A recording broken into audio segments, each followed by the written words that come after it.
These waffles have just one ingredient, and each serving has about 10 grams of protein per serving. Can you guess the secret ingredient?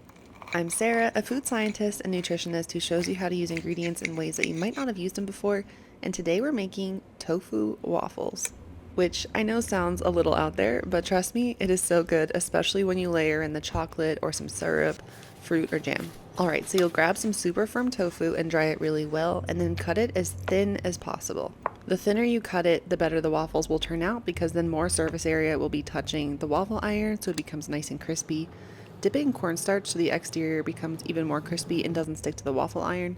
And then it's optional but highly recommended that you stuff it with dark chocolate. Get that waffle iron nice and hot, then grease it well and put some muscle into it as you squeeze that waffle iron shut. It should take 10 to 15 minutes to cook fully.